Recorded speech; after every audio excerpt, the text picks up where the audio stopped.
बोलिए सदगुरुदेव भगवान की जय। परमात्मा ने मंदिर बनाया क्या मस्जिद, गिरजा बनाया क्या गुरुद्वार, परमात्मा क्या बनाया था। सदगुरु कहते हैं, हे हंस, जिस दिन तू मां की गर्भ से बाहर आया था उस दिन तेरी चाल बड़ी निराली थी।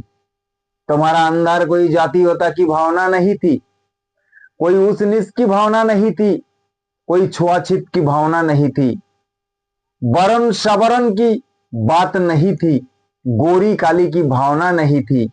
उस दिन तू मांस मछली ताड़ी दारू गाजा भांग पान बीड़ी सिगरेट मांस मछली भी नहीं खा रहे थे। उस दिन तुम चोर दलाल घूसखोर भी नहीं थे। उस दिन तुम्हें भगवान की भी आवश्यकता नहीं थी। उस दिन तुमको मंदिर की भी जरूरत नहीं थी। उस बच्चे को सदगुरु ने हंस के बुलाया है। हे हंस, ये हंस ना, ये बच्चा हिंदू है मान्यवर। बच्चा जन्म लेने को 6 महीने बाद सिख ईसाई मुसलमान हिंदू ये चारों बच्चा लेकर के कोई कोठी में बंद कर दिया जाए और किसी अनजान आदमी से कहा जाए इसमें से हिंदू वाला लड़का निकाल दिया जाए। क्या निकाल देगा? नहीं ना। इसीलिए कि चारों बच्चा इंसान है, पर शैतान बनाया कि पर शैतान बनाया गया। मन पवित्र था मेरा, जब जहां मैं आए थे धर्म कर्म कुछ ना थे, अपने ना पराया थे। अब मैं बेहोश हो गया। जब से होश संभाला है वो पहले से जो डूबा था वो हमको धकेला। वही बच्चा को भी धोखे से टिक्की वाला को घर में पैदा हो गया, क्योंकि पहले से ही शैतान बन के बैठा हुआ है। तो इसका घर में बच्चा पैदा हुआ तो शैतान बनाएगा क्या, छोड़ देगा। ये नौवा ब्राह्मण बुला के इनका सत्यनारायण कथा कराएगा, वो टिक्की छुड़ाएगा, वो इसको ब्राह्मण बनाएगा। हिंदू बनाया क्या? पर हिंदू कहीं है नहीं। हिंदू कौन बनाया? किसने बनाया आपको? क्या परमात्मा टिक्की दे के आपको भेजा जिस दिन जन्म लिए थे? ये सीखा था क्या जन्म देते समय? ब्रह्मा जी ने सब कुछ बना दिया, आपको दिया है कि हमको फुर्सत नहीं थे। ये टिक्की वहां रोक लेता तू अपना। मुसलमान लोग कहते हैं अल्लाह ने ये दुनिया बनाया, लेकिन अल्लाह को पास क्या औजार नहीं था मुसलमानी अर्थात सुन्नत कराने के लिए? क्या अल्लाह दारू पी लिया था कि भूल गया? हमको पता नहीं है। ये मुसलमान किसने बनाया? हिंदू किसने बनाया? सिख किसने बनाया? ईशान किसने बनाया? ये चारों जात कौन बनाया? और चारों वेद कौन बनाया? और चारों युग किसने बनाया? और ब्राह्मण शूद्र वैश्य शूद्र चार वर्ण कौन बनाया? मानवर, ईर्षा देश पैदा किया गया है हिंदू बना के। अगर मस्जिद में आग लग जाए तो हिंदू जाएगा क्या? ढोल और पिटेंगे, वाह वाह। क्या आपको ईर्षा है कि मस्जिद जल जाए, ध्वंस हो जाए? हिंदू का मंदिर में अगर आग लग जाए तो मुसलमान भी हंसेगा, ओह वाह वाह कहेगा कि जल्दी ये मंदिर जल के राख बन जाए, क्योंकि उसको भी देश है। आपको मंदिर में वो पसंद नहीं कर रहा है। गिरजा में आग लग जाए तो सिख हंसेगा, और गुरुद्वार में आग लग जाए तो ईसाई हंसेगा। ये पूरी सृष्टि राग और देश में चल रही है। सदगुरु ने चारों से अलग होके अपनी बात कहा, निष्पक्ष होके जो भजे वही होगा संत सुजाना। मुसलमान कहते हैं मूस नहीं रखना, क्योंकि मूस में छुप के अगर चाय दूध पानी खाना भीतर चली जाए तो अछूत माना जाएगा। तो अल्लाह ने सब कुछ बनाया, तो ये मूछ बना के, मूछ बनाने का समय नहीं था क्या? राग देश में पड़े हैं सारे लोग। राम जी का मंदिर आपको अयोध्या में बना लिया है, पर देवताओं को कल्पना है 56 कोटि। दर्शन के लिए अयोध्या जाते हैं लोग, पर भाई वो तो पत्थर है। दर्शन करना है तो संत का दर्शन करिए। अयोध्या में तो राजमिस्त्री का कारीगरी सबको देखने के लिए जाते हैं। राम जी का मूर्ति अयोध्या में बन गया, हो गया मुक्ति, आपको पहुंच जाएगा आप वैकुंठ धाम और स्वर्ग में, सतलोक हो गया क्या? रास्ता में दो चार नदी राम पार कर देंगे, पर रास्ता में अगर कृष्ण मिल जाए तो कृष्ण जी सारा मिर्गी उतार देगा, क्योंकि कृष्ण महादेव का मंदिर आपने नहीं बनाया है, हनुमान काली दुर्गा का मंदिर आपने नहीं बनाया है। चंदन लगाने से हो जाएगा मुक्ति? नहीं है ना। एक बाप को 4 बेटा है और एक लड़का को सभी धन लिख दिया है बाप ने, तो 3 बेटा बाप को आरती उतारेगा क्या तोड़ देगा? सभी जाति छोड़कर केवल हिंदू में आइए, तो हिंदू में कितना पंथ है, किसी का किसी से मिल नहीं है, कोई किसी को देखना नहीं चाहते हैं। कैसा कल्याण होगा, कैसा मुक्ति होगी, कैसी सुख शांति मिलेगी, कैसा मोक्ष होगा, किसको भजा जाए? सदगुरु कहते हैं भजोगे किसको और तजोगे किसको। आप मूस रखते हैं तो मुसलमान मूस नहीं रखते, दाढ़ी रखता है, और टीकी रखते हैं और वो सुन्नत कराते हैं।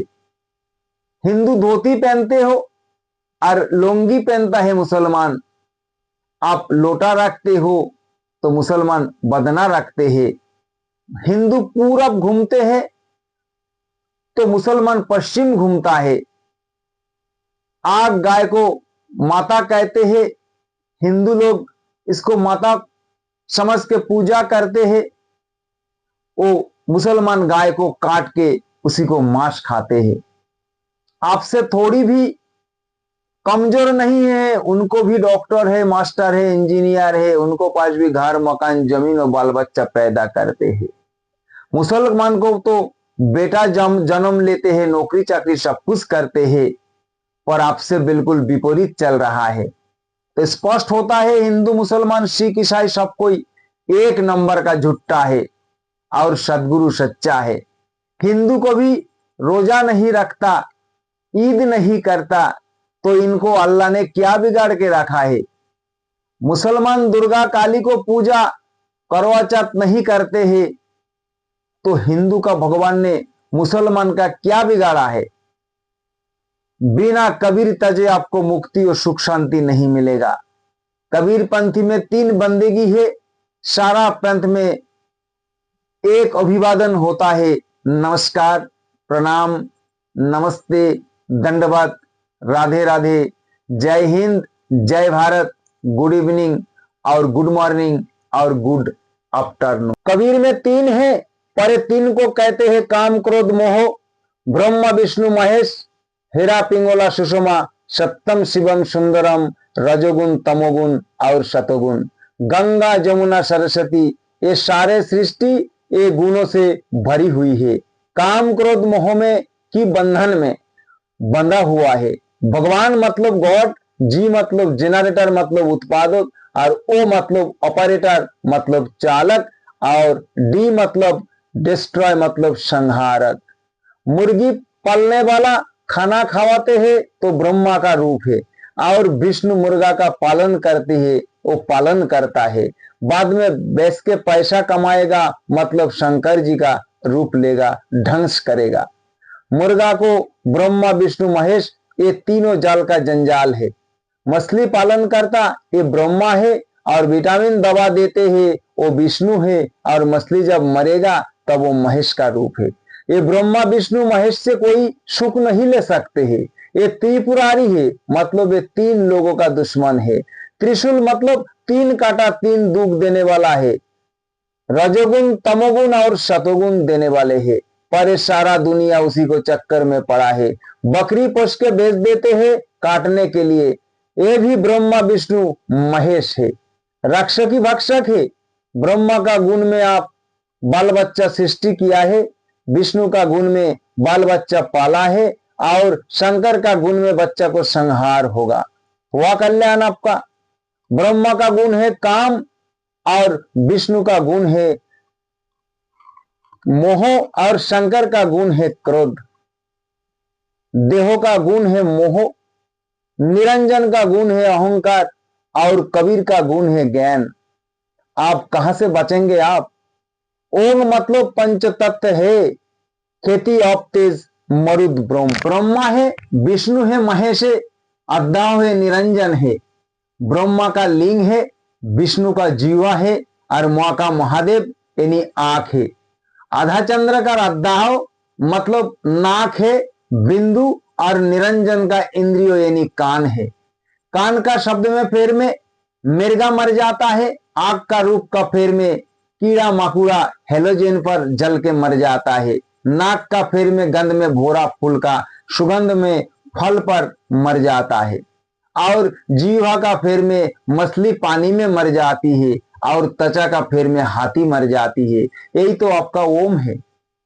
कई साधु बाबा है, बदन में माला तिलक, लाल पीली कपड़ा रुद्राक्ष पहन के अंगूठा में अंगूठी, पर भीतर में कुछ ज्ञान है ही नहीं।